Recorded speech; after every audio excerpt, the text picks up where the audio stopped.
I'm on my own, broken alone. I feel the rain crashing. Hi everyone, this is Ice Detoyski and welcome to my channel. So for today's video, I just want to share with you my experience working in a BPO industry for 10 years now. So 10 years ago, after ko mag-graduate from college, by the way, ang tinik ko lang course is 2 years lang, Associate in Computer Technology. I was 18 years old when I graduated from college. And 2 years lang yung kinuha kong course. 2 years because at that time, financially challenged kami and papa ko lang yung nagsusupport sa pag-aaral ko. So, at the same time, gusto ko na rin makapagtrabaho. At that time, ang pinakasikat na trabaho na pinapasukan or ina-applyan is call center. So, syempre, usually yung mentality at that time is kapag call center, malaki yung sweldo, ganyan, ang cool, and everything.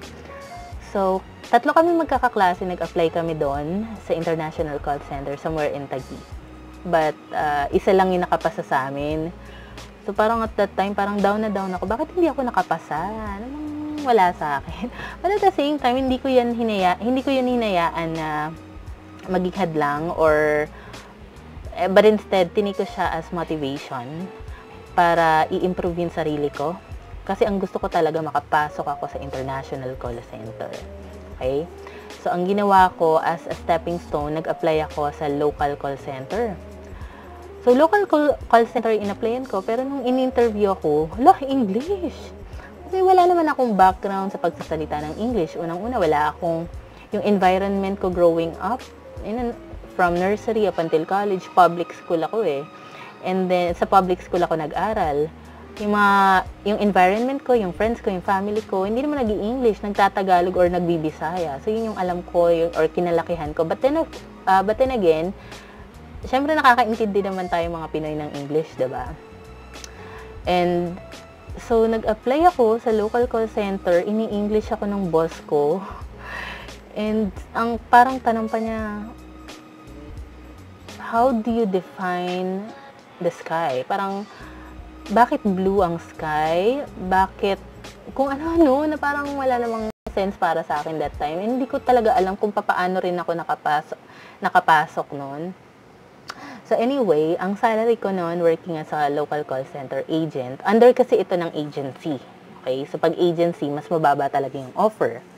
So, ang minimum wage at that time, 10 years ago, was 382 pesos a day, tapos 6 days a week pa yung pasok ko. But since first job ko yon, sobrang happy na talaga ako noon. Sobrang tuwang-tuwa na ako noon.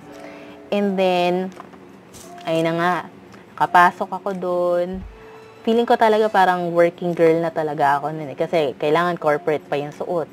Ang pinaka-hassle lang noon kasi laging pang morning yung schedule ko. So, ang traffic, so, diba, sa Ortigas, so, parang, okay lang, first job, so, kahit ano pa yan, kakayanin natin yan. So, ang pinaka nakakalokang experience ko nun, kasi yung first call ever ko, di yun na, kinakabahan na ako, bakit, eto na, first call na ako, naiyak ako, as in, hagulgol na iyak. Kasi ang sinusupport namin doon is parang service siya nag-supply na electricity. Naiyak talaga ako kasi yung first call ko na yon, onset of the call, minumura na ako ng guest ko. Minumura niya ako not because galit siya sa akin but because of the service. So parang hindi ko alam kung paano kasi hindi naman ako sanay na minumura ako. Sa bahay naman hindi naman ako minumura and all that. So, parang na-shock ako. Na-shock ako na bakit ganito to, ganyan. So, naiyak ako. Nagulat na lang yung supervisor ko that time, which is si Ma'am Sid. Ngayon, friend ko na siya.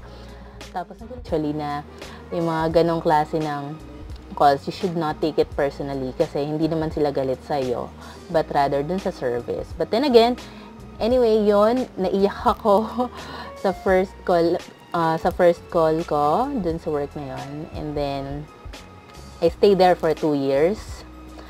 So, after 2 years, feeling ko, meron na akong edge. Tapos, sinubukan ko na mag-work sa international or mag-apply sa international call center. Dito naman ako napadpad sa market and luckily nakapasa ako eventually. So sobrang saya ko dahil kahit papano mas malaki na yung sweldo. I think yung offer sa akin that time all in was 16,000. And then meron na ako mga health benefits, 5 days a week lang yung pasok. And then maganda yung amenities ng office. So and sobrang dami ko ring natutunan doon as far as conversing in English, kung paano ka mag-handle ng mga customer or mga guest from another country, especially sa Canada. So parang sobrang gandang experience na rin dahil kahit paano, I think ang dami ko natutunan, and kung makakahanap man ako ng ibang work, edge ko na rin siya na meron akong call center experience sa international. So, after few years, lumipat ako ng ibang call center, which is yung pangatlong trabaho ko na. Call center agent pa rin naman, in BGC na. Ang offer na sa akin nun is 18,000. So, 2,000 lang yung difference. So, 18,000 at that time. And then, ayun na. So, this time naman, from the US yung mga customers namin. So, more on telecom yung sinusupport namin. So, same thing, marami ako natutunan. And what I like about that, yung sa third work ko is after 3 months, including yung training 2 months training, tas 1 month pagtitake ng call, after just 3 months, na-promote ako as QA. Kasi ang nangyayari pala is kapag may client kami na dumarating sa office, yung call ko yung pinapakinggan. Pag may call listening sila, yung call ko yung pinapakinggan. So, parang na-appreciate nila, and then yung boss yata ng QA department, in-encourage ako na mag-apply. So, nag-apply ako as QA, and yun, nakapasa naman ako. However, ang nangyari kasi, for 6 months na naging QA ako, hindi ko siya na-appreciate. I mean, sobrang stress, sobrang daming workload, and then hindi ako masaya, na tipong nag-overtime ako just because sobrang dami kong kailangan gawin. And sa personality ko kasi, medyo may gusto ko easy-go-lucky lang ako Like, after ng work ko, that's it. After pag-out ko, dapat nakauwi na ako, and then, have time for myself, my family, my friends, ganyan. So, for 6 months, parang tiniis ko siya, but then, parang one day bigla ko na naisip na hindi na ako masaya. I have to quit or else baka, I don't know kung anong mangyayari sa trabaho ko. So, very immediate yung decision ko na yun, and hindi ko naman din siya pinagsisisihan. And I'm very thankful sa naging boss ko sa QA department kasi inalaw niya ako ng 1-day resignation or immediate resignation. Naintindihan niya rin siguro yung reasons ko at that time. So, nagpahinga ako siguro mga 2 months. 2 months. Yun yung pinakamahabang wala akong work. Kasi I just wanna give myself some time na para ma-appreciate ko lang kung ano yung, yung buhay ko with family, with friends, ganyan. Pang-apat ko na call center, international pa rin to. Nag-apply ako as call center agent kasi nga ang gusto ko is, chill lang na work, ganyan. Although technically hindi naman siya chill, pero ang gusto ko kasi pagka-out ko, nakaka-uwi ako, wala akong workload na iniisip na kailangan kong gawin the next day. Kasi usually kapag sa call center naman, as an agent, kung ano lang yung call mo, pagkatapos ng call, that's it. Wala kang iintindihin like assignment for the next day, kailangan mo matapos, walang ganon. So, yun yung prefer ko na trabaho So, I applied as a customer service representative, pero hindi ako natanggap. Instead, ang in-offer sa akin is technical support representative. And ang offer nila from 18,000 sa previous company ko is 23,000 na. So, sabi ko, pwede na to. 5,000 din yung difference. And then, of course, night diff. Usually, ang night diff, it's additional like 30%. So, sabi ko, sige, pwede na to. Ganyan, dito na lang ako mag-work. So, ayun, 6 years, almost 6 years na nandito pa rin ako sa current work ko. And I'm very thankful din kasi dito ko nakita yung workload na gusto ko and akma para sa akin. Okay?